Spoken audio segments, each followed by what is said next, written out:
it's all about communication using chat and video particularly. So video is what we're really going to focus on mainly. And that's through the product which is now called Google Meet. Was previously known as Google Hangout, but it sort of is changing, it's morphing currently, and has slightly different features as Meet to the original Hangout. So it's available for schools. At the moment, we have a better version than we would normally have for free with some extra features. I am aware that some of these features are going to vanish at some point unless a school is willing to pay money. So that's something we need to bear in mind a little bit. So we're using Meet now. That's what you've come on. So that's how I'm talking to you, and I am managing to share my screen with you, and you know that you can share video. And as a teacher, you have a version of Meet, which is very similar to this one we're using for my training session. So hopefully you can see this view. This is the teacher called Nick in our demo school, and this is a demo class set up for today. It has been shared with Albert the pupil, and we're going to look at Albert's view, and we're going to bring Albert into this, which is where things are going to get a bit complicated and may slow down a bit, but we'll give that a go. So the first thing is there are several different ways of creating a Meet, and I'm going to start off with what I think is the simplest route. Meet is now built into all classrooms. If you go into the settings through the cog at the top of your classroom, you will now see that you've got the ability to switch on Meet for the classroom. And that means this meeting is automatically available to all members of that classroom whenever one of the teachers, and of course you can have multiple teachers in a class, has enabled it, in other words, has entered the Meet. So this is quite an important thing. We've had a few teachers who've fallen foul of this, where they thought they were having a meeting with just one child or with another member of staff using this Google Classroom link, and then found that other children have dropped in, because it is open to all members of that classroom space. It's still by far the best and easiest way of sharing Meet with children. And in fact, you don't have to think of it as just one class. There is nothing to stop you setting up an extra classroom for Red Group, so that you can work with Red Group, and there's a Meet link specially for them. You can have a separate class for just chatting to staff if you wanted to. As a quick way of having a way of catching a link, you could actually set up a staff classroom. So you can have many classrooms. It gets a little bit more complicated for the children, but in my experience, they tend to cope better than most staff do with having multiple classrooms. So it shouldn't be a big issue. So to set it up, we have to generate a link to start with, which is just one of their random sort of phrases. And here it is. And we don't need to worry about that. Once it's generated, that's absolutely brilliant. And then we've got it immediately. It's making itself visible to students. So that's all I have to do to switch on the ability to use Meet straight from my classroom. And what happens now is I get a link. It appears on the stream, and inside classwork, it appears as an icon I can use to activate it. So that's what I see as Teacher Nick. So here's Albert now. This has just been enabled for him, and he's got exactly the same thing. He's got a link on the stream, and in classwork he's got the link straight to the Meet, and if he tries clicking those, he'll get this error message which says basically you can't do this because at the moment our accounts are set so that students can't initiate a call, which is this is the right way to set it. They can't set up a Meet, which is brilliant. They can only join a Meet, and at the moment this Meet isn't active. There's no one using it. So as many times as Albert likes and he wants to click the link, he's going to get that same error message. So nothing works until the teacher, here we are back as teacher, initiates the link and opens it and enters the meeting. And so long as the teacher is the last one to leave the meeting, this meeting stays secure. So let's bring the Teacher Nick in. And so Teacher Nick is now sitting in this meeting all on his own. He can ignore that because it doesn't need to know any of this information, because we've automatically shared this Meet with all of the members of that classroom, which with our training classroom, I'm afraid it's only Albert, but hey. So that room is now active and available, and the teacher is waiting for Albert to join. Now, if we switch over to Albert, and Albert tries joining, he can join. This is where it's going to get very laggy, because I've got 3 different Meets going on. I've got my training Meet plus Albert and Nick teacher are in this training session, so it gets a bit slow. So I'm going to mute Albert, and just to help with bandwidth, I'm going to turn off Albert's screen, so we'll just see Albert's A, which will represent Albert, and he knows that the teacher is in the call already. Teacher view, that's the teacher looking at Albert, Albert's got his camera switched off, which is fine, and he's also muted at the moment. Albert, he's teacher Nick. Here's teacher Nick. He's muted at the moment, but he was using his video, so we know that's Albert's view, and it's getting very pixelated because of trying to cope with these 3 meets, as I said. So Albert is into the meeting. Albert's got he can unmute himself.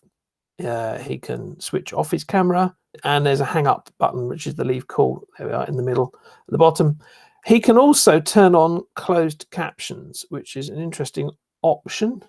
But it requires teacher Nick to be talking, so we'll have a look at that in a minute. And Albert can actually share his screen, which is quite useful, and he's got some settings. So if Albert's experiencing problems, I as teacher Nick could chat to him in text chat and say, you know, check your settings because I can't hear you, because you have to choose which device you're using, and sometimes there can become multiple devices, and the computers can get confused as to what device they're meant to be using. This is also a good place for students to test that their speakers are working, they've got the sound coming out of the right place. And the same with video. It may be they have more than one option for video camera. Make sure they're on the right camera. Absolutely. So there are some settings which the students can get to for themselves. They can also change the layout of the screen, and there are some new layouts that only came out this week, which includes tiled, which now produces multiple windows on at once. Auto will try and guess what's best, and it will always promote anything that's been presented, which is very useful because I'm presenting at the moment to you.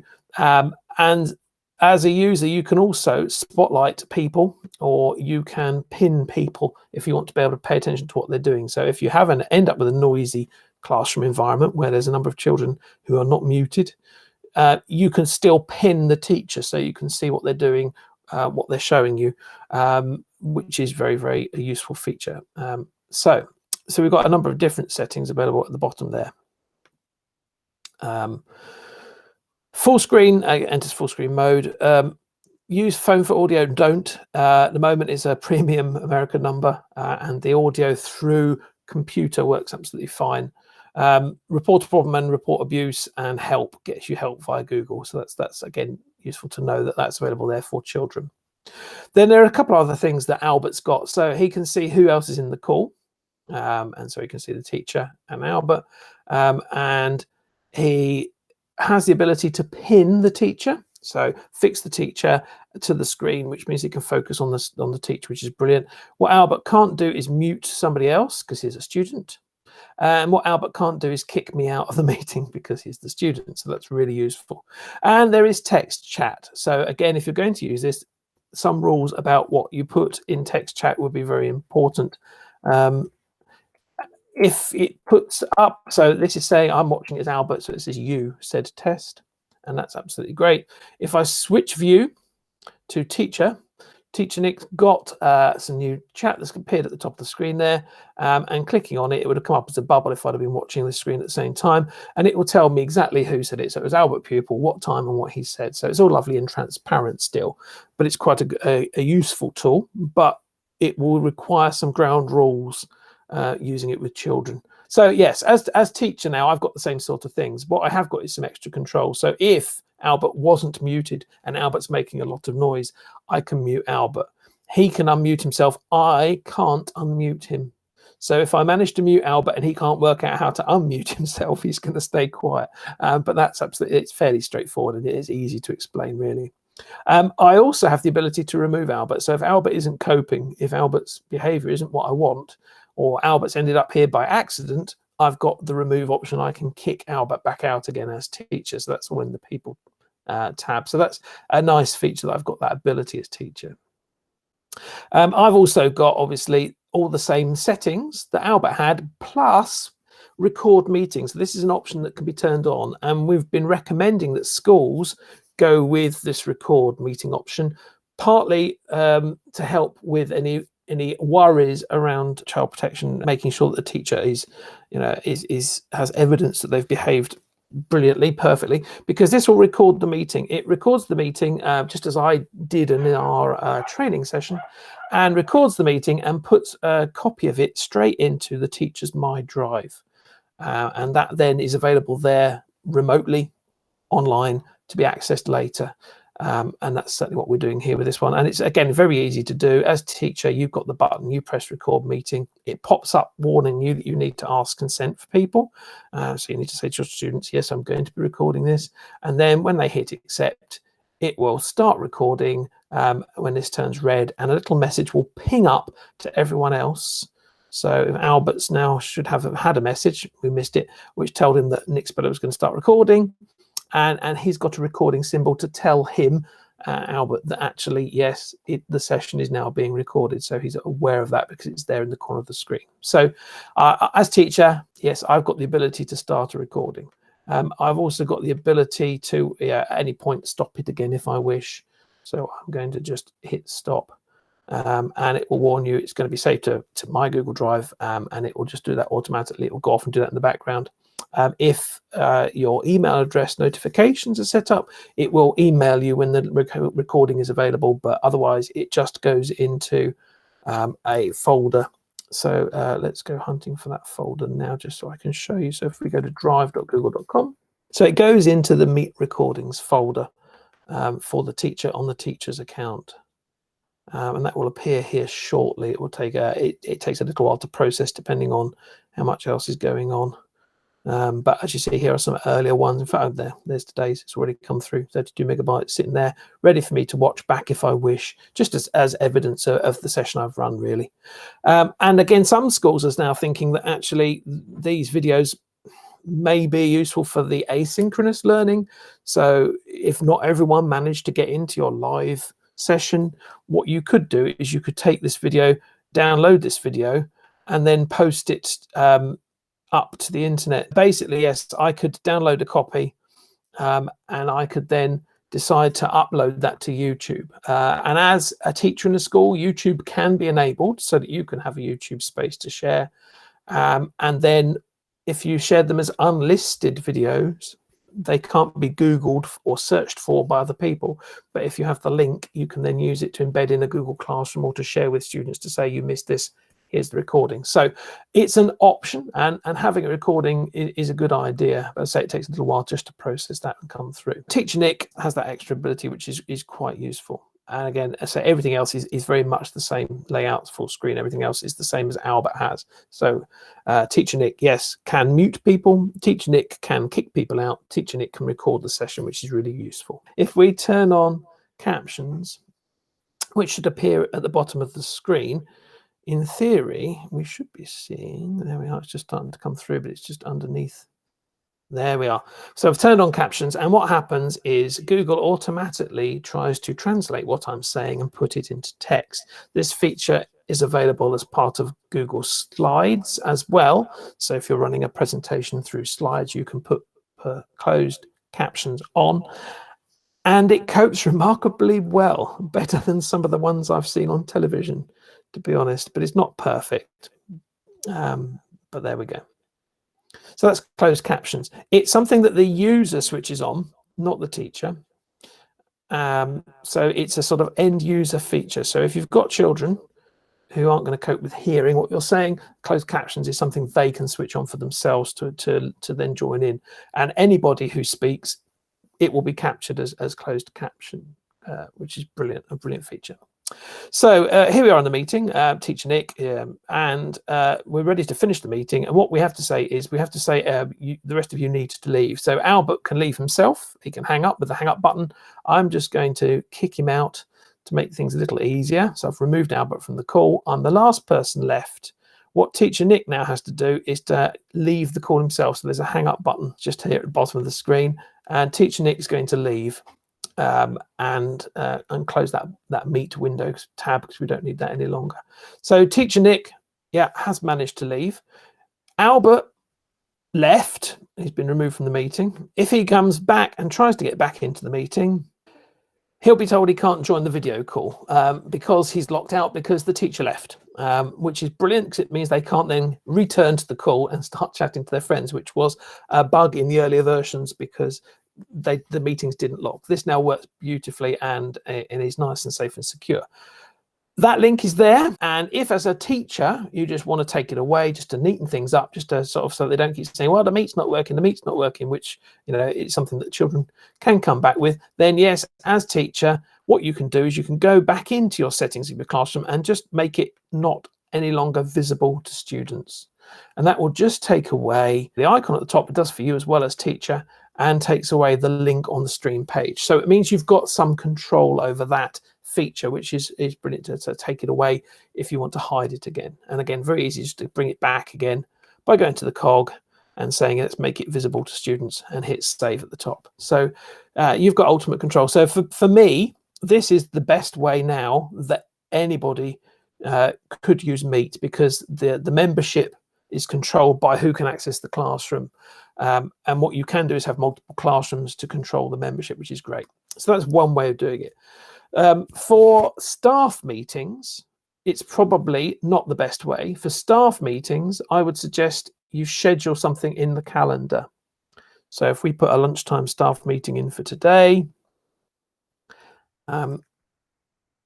and if you've go into more options, if you then share that either with people by typing in their email addresses, which is long-winded, or if you've got a staff group, you can then find a staff group to share it with, a staff calendar, a staff group. So let's just share it with a test class at the moment. There we are.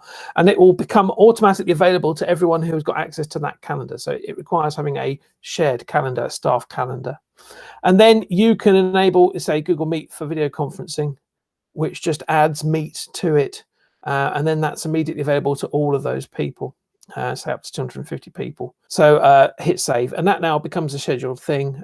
When it comes to the right time, you'd get alerted by calendar, you'd pop into here and you just join with Google Meet to get into it. So for staff, I would recommend using the calendar, having a staff calendar which is shared with people, and then popping that in as an item, and that's nice and easy. You can also do it ad hoc. Now, most schools haven't got Gmail enabled. It's available from Gmail. You can just hit start the meeting. But all this does is it opens a new window, which is meet.google.com, and throws you into a meeting, which is fine. The other option you've got, which is probably slightly better if you're going to do an ad hoc meeting, is just literally to go to meet.google.com and create a new meeting. And what you do is when you start a new meeting, you call it a nickname and you share that nickname with other people. So it might be year 3 planning. There we are. We'll call it year 3 planning, all one word, make it nice and simple, and hit continue.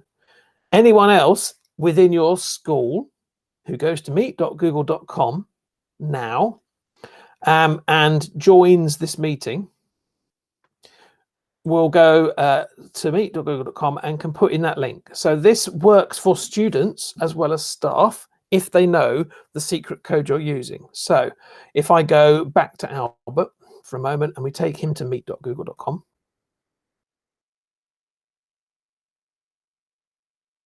and he joins with a meeting code. Was it yes? 3 planning. We won't continue. You can join with that code. So you have to be within the school domain. It has to be a school account. But yes, that code then will work for anyone who has that code.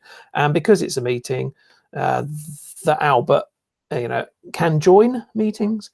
So this is another way of creating a sort of a small meeting just for a number of people, sharing a code with them, telling them this is going to be the secret code at this time, and they can get in. So it works for an ad hoc meeting between staff. If you're a job share and you want to meet with somebody else, it's quick and easy. You set it up.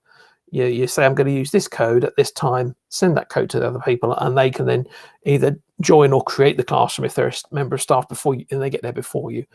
You then join it, which is because it's just that piece of text that's the identifier. So you can use the same piece of text again and again and again. It's not like it hasn't got to be unique, which is great. So you can have your year 3 planning and then use it again next week and the week after. But it's another way of creating a meeting. And again, if this is an ad hoc meeting, if I get Albert to leave the meeting, and then teacher Nick leaves this meeting, and Albert thinks, oh, interesting, I could rejoin this meeting. because he used a passcode, a phrase, because I shared a phrase with him, the meeting code doesn't work because the teacher has left it again. So these meeting codes work very, very well for students. What I wouldn't recommend is don't schedule meetings through calendar for students, because it gives them the code and gives them access when you're not there. So don't use calendar for students. Use an ad hoc meeting code, absolutely fine. You just, type in whatever word or phrase or whatever you want as a meeting code, share that with the other people, they can all get in. But for me, for working with children, the best way is to have a class. So even if it is that you create a new class for Red Group, add Red Group students to that class, you can do that manually through people. And then you've got that special meet you can create from the classroom is by far the simplest way of doing it. So there are a couple of features. So as I say, I am presenting today, and what I chose to do was I went present now, and I went my entire screen so that I could switch windows very easily. And this works very well. I could choose a window. However, I've only got one window that it can see on my Mac. It works better on Windows than PC. If I had several different windows open on a PC, it would show this. The other option I have got here is to present now as a Chrome tab, and it says it's best for video and animation. That's optimistic currently. So I now get to see all of my tabs I've got open. So I could say, yes, we'll share the How Chocolate is Made video I've prepared in YouTube, and it will switch across to that window. But it's not, there we are, it's very, very laggy. The video and the audio will work, but it's not a terribly pleasant experience, partly because the YouTube video is having to come to my machine to then be streamed out to your machine. So it's my upload as well as my download speeds, which are going to limit this somewhat. So I don't think it's a very nice experience, and I certainly wouldn't recommend it at the moment. It's brand new and it may improve, but I think it's always going to be limited by whatever connection you have as teacher at the end of the day. So those are the three options for presenting, which I haven't really talked about, but your entire screen is probably the simplest and easiest to do. And then you just, whatever you're looking at, they will be looking at. So you definitely know you're in the right place. So presenting, yeah, very, very simple. So using video in Meet, best way, use it via Classroom. Second best way is to go to meet.google.com and put in a phrase and share that phrase with the other person or people you want to join your meet. If it's for staff, then scheduling it in calendar works well, but you need either a shared calendar, which is easy to set up, or what you need to do is you need to type in all their email addresses individually and invite them, and then they get the link. But it's not so nice. Using it, yes, I could see myself using it really, really happily with children. I haven't actually done it in anger, but the ability to be able to talk to somebody face to face is brilliant. And knowing that you've got a recording is also very useful for you as teachers to know that, I've behaved appropriately, and here's the evidence if anyone says, oh, I don't like this, so, what's going on here. So having the recording, I think, is a vital thing for a teacher. The ability to just say to children, work with a small group, and here's your spelling test. I'm going to sit here, I'm going to read the spellings. You're going to get a piece of paper and write it down.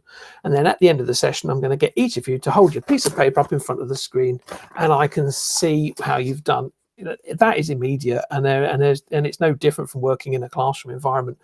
What we do need to do is train them to stay muted until you've addressed them, or talk about the management of the space. And it becomes harder as you get bigger numbers. So if you decide to do class of 30 children in, the management side becomes something you need to be on top of. And for that reason, I would be tempted to say, if it is possible, that actually having two adults in a space is really useful, because if they've been, if you've got a co-teacher in your classroom, they'll be able to come into the meet. They will have the ability to mute children for you if it gets a bit out of hand, whilst you can concentrate on the content. So having a facilitator is a useful feature, but it is a luxury, I know. Hearing children read, group reading sessions, brilliant. There are so many things you can do very easily. And yes, they have the ability to hit present now and share. So if they've got something, an image they want to share, or talk through a piece of work with you that they've done, yes, if it's set by Google Classroom, you'll be able to see it anyway, so they don't even need to be able to do that, which is brilliant. But if it's something they want to share, if it's something they've been working on, if it's a document on their machine, then yes, they can hit present now, they can share it with you. So the Google Meet features are very, very good, and I think should be something that all teachers are experimenting with. I know the majority of the schools I'm working with now, more closely, they are using Google Meet already for staff meetings, and I found that invaluable. So I know other schools that are using other platforms are available, but yes, Google Meet again is there for that, and we know it's nice and secure because it's limited to the people who are in your domain, so it takes away some of that worry. There is another option. So for bigger numbers, for things like, for example, head teachers who want to suddenly decide to do an assembly, for example, this Meet, it would be out of control. So there is a third option, which I need to cover really quickly. So let's set an assembly for 10 o'clock on Friday. And I'm going to add Google Meet video conferencing to it straight away. And from the drop-down list, I've got this ability to add a live stream. Now, the live stream is interesting. It is broadcast. It's one way. So therefore, it's not interactive. But when you have code trying to cope with bigger numbers, it makes a lot more sense. This link is unique. It's also only available to people who are logged in your school. So nobody else is going to see this. And it operates as a live stream as you are broadcasting live. So, so that link you could copy. You could paste that link into a Google Classroom, or email it out to parents and say, this is the link to the live stream for your students, your children. It will be active at 10 o'clock because it's my assembly time. Please, can you make sure as many children as possible are here watching this? So that would be a one-way process. So for bigger numbers, it's a great option. Even I would be tempted to think about using it for a class session to stop, if you're worried about classroom management and trying to keep children quiet, this is an option. So class stream, live stream, for a classroom, for an assembly, for something a bigger number of children works very well. And again, once you've scheduled that, as the person running it, you'll go to it, you'll go, I want to join the Google Meet. We're in here live now. And I then have the ability to start the stream whenever I'm ready. So I can sit in it a bit early. I can prepare myself. If I want to use a slideshow to show something as part of my assembly, then I can have that ready to present. Absolutely. And then when I'm ready, I've got, I can set it recording. Why not? So you've got it to playback or to share via YouTube later, if you wish to. And I can start the stream whenever I want. So I have the control of that. So streaming is a really nice feature that is available for sort of edge use cases where you may have to work with a large number of people for some reason. It's an option there, which is great. Even if you've scheduled it for a later date, you can use that stream whenever you like. So live stream is brilliant. The other thing I was going to briefly mention is chat, that you have the ability to allow children to chat in the classroom space.